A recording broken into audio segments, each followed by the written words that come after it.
Egaa jaalatamtootaa fi kabajamtoota hordoftoota kiyyaa gaafii dhiyoon tana isin gaafadhe namoonni baay'een hin deebisne gaafan gaafii san isiniif deebisu makmaksaa waa irraa barattanii fi isin bashannansiisu tokkoof lamallee taatu isiniif qabeetin dhufaa jeetin waada isinii seene gaafii san isinii deebiseetiin kallattumaan gara makmaksatti dabarra.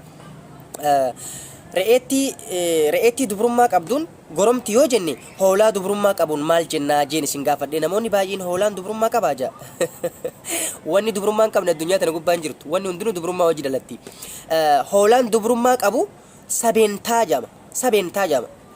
Okay, rimaya haadha dhiisee magaalaa dhaquu jenna. Rimayni haadha dhiisee magaalaa dhaqee gurguramu killee lukkuuti. Sa'aa aanan hin qabneen maal jennaa jenna. Sa'aan aanan hin qabne bakkuu jaama. Sa'aan aanan hin qabne bakkuu jaama. Okay, gaafiin biraa taaftetami taguuga. Taguugni faayidaan taguugaa maaliin isinin jee namoonni baay'een saadam itti naqannaan jeniin arrabsanii galatoomaadha. Taguuga midhaan itti naqatanii. Okay, kallattumaan gara makmaksa keenya dabarra.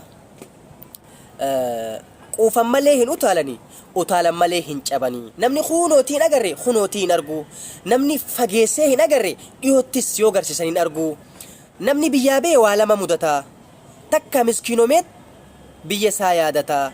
Takka hoo tujjaareeti biyya isaa lagataa.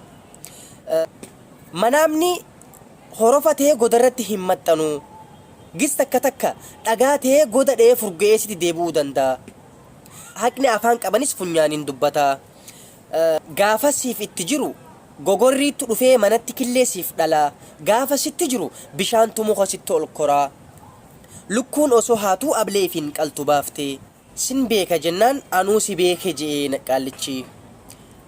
Hormi biyya ofitti baroodu biyya namatti ni mar'ata. Suuta ejjetan suuta qoreen nama waraanti. Mixmixaan abbuma dhaabe barbareen abbuma dhaabe gubdi. Ni taati jenneet harree qallee hin taatu jennaan harree gallee. Horma egeree qabu mooraa keessatti beekanii. Ballaan yeroo mara ifa hawwaa. Galatooma ulfaadhaa thank you my fandas akkasuma qoosaalee garagaraa baacoo garagaraa hiibboos makmaksa hedduun qabadhee isiniif dhufaa. Video yoo isinitti tole like godhaa isinin jaaladhaa. I love you. Thank you my fandas.